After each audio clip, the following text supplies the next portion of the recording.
The lawyer looked at me across his mahogany desk and said the words that split my life into a before and an after.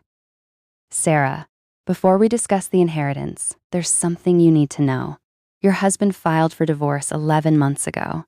You're already divorced. You just never got the papers." I sat there holding a folder that contained my grandmother's entire estate, $35 million. And in that same second, I found out the man I'd been making breakfast for every morning, the man whose shirts I still ironed, had legally erased me from his life almost a year ago. My name is Sarah Whitman. I was 34 years old, and until that Tuesday afternoon in a law office in Charleston, South Carolina, I believed I had a normal, if quiet, marriage. I want to tell you what happened next, because it taught me something about betrayal, about silence, and about the kind of strength that only shows up when everything you trusted turns out to be a lie. I grew up the daughter of a school teacher and a mechanic, comfortable but never wealthy. My grandmother, Eleanor, was the one who was different. She'd built a chain of regional pharmacies from nothing back in the 70s, sold most of it in her later years, and quietly invested the rest. Nobody in the family really knew how much she was worth. She lived simply, drove a 15-year-old Buick, and never once mentioned numbers. I married Daniel Cole when I was 28. He was charming in that easy, confident way that makes you feel like you've won something. He worked in commercial real estate, always talked about building something big, and for the first few years, I believed every word. We had a modest house outside Charleston, no children yet, and what I thought was a partnership built on trust. Looking back now, I can see the cracks I chose not to look at. Daniel started staying late at the office more often. He got a new phone with a passcode he never had before. He'd mentioned needing space when I asked to plan a vacation together. I told myself it was stress. I told myself marriages have seasons. I told myself a lot of things, because the truth was easier to survive in pieces than all at once. Then my grandmother passed away in the spring. It hit me hard, because she wasn't just family. She was the person who taught me that a woman doesn't need permission to be strong. At her funeral, Daniel stood beside me, held my hand, whispered that he was there for me. I remember thinking, at least I have him.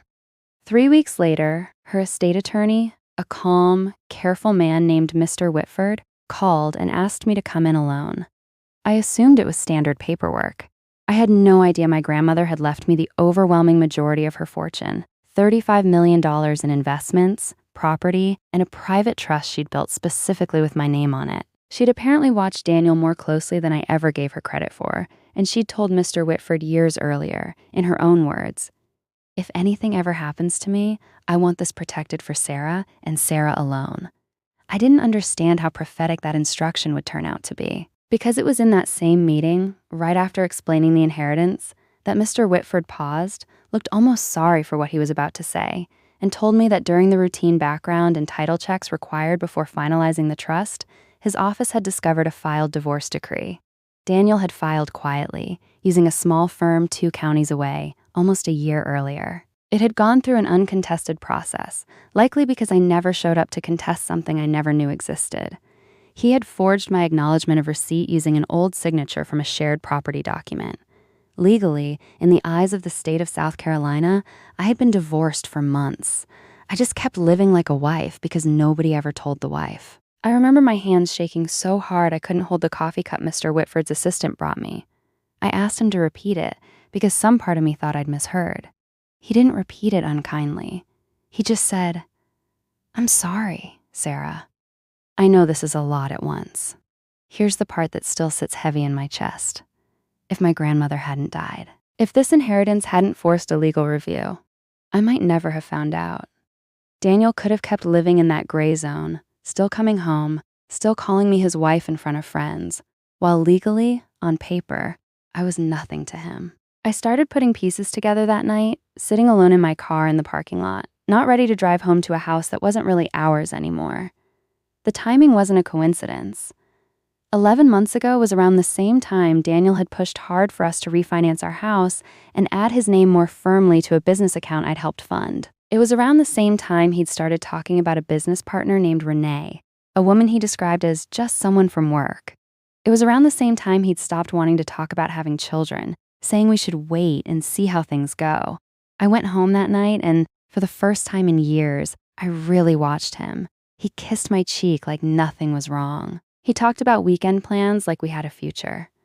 And I realized, sitting across from him at dinner, that I was watching a man perform a marriage he had already legally ended, probably because he assumed he could keep me comfortable and unaware until it benefited him to reveal it, or until I inherited something worth staying for. I didn't confront him that night. I wanted proof, not accusations he could talk his way around. I went back to Mr. Whitford the next morning and asked him to help me understand exactly what my rights were. Because I filed for divorce, or rather, because Daniel had, before my grandmother's estate was settled, the $35 million legally belonged to me and me alone, not community property. Not something Daniel could claim any portion of, since we were already, technically, strangers under the law. It took me 2 more weeks to gather everything. I hired my own attorney, a sharp woman named Patricia Enwine, who specialized in exactly this kind of quiet financial betrayal. We found the forged signature. We found bank statements showing Daniel had been slowly moving funds into an account under Renee's name for months. We found a lease he'd signed on a downtown apartment, dated just 2 weeks after his secret divorce filing, the exact week he told me he was traveling for a work conference. The confrontation happened on a Sunday evening. I asked him to sit down at our kitchen table, the same table where we'd once talked about someday having kids. I placed the divorce decree in front of him. I watched the color drain from his face. He tried to explain it as protecting himself financially, as something he'd meant to tell me eventually, as not really meaning to hurt me. I let him talk. And when he was done, I told him the truth as calmly as I could manage. You didn't protect yourself, Daniel. You erased me and hoped I wouldn't notice until it was convenient for you.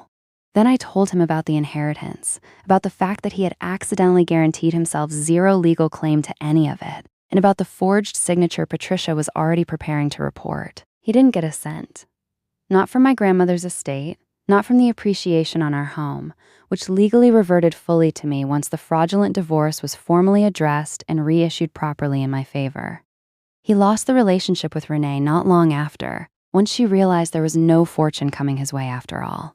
Last I heard, he was renting a small place 2 towns over, still working the same job, still telling people some version of events that made him the misunderstood one. I used part of the inheritance to open a small nonprofit that helps women recognize financial abuse and hidden fraud in marriages, because I learned firsthand how easily someone can be erased from their own life while still setting the table every night for the person doing it. I don't regret loving Daniel once. I regret staying quiet about my instincts for as long as I did. If there's one thing I want you to take from my story, it's this. Silence doesn't protect love. It only delays truth. Trust your gut when something feels off, even if you can't explain why yet. And know that being blindsided doesn't make you weak. It means you were kind enough to believe someone deserved your trust. Real strength isn't never being betrayed. It's what you build afterward, with steadier eyes and a stronger spine. If this story moved you, subscribe for more real, emotional stories about betrayal, resilience, and the quiet strength it takes to rebuild a life on your own terms.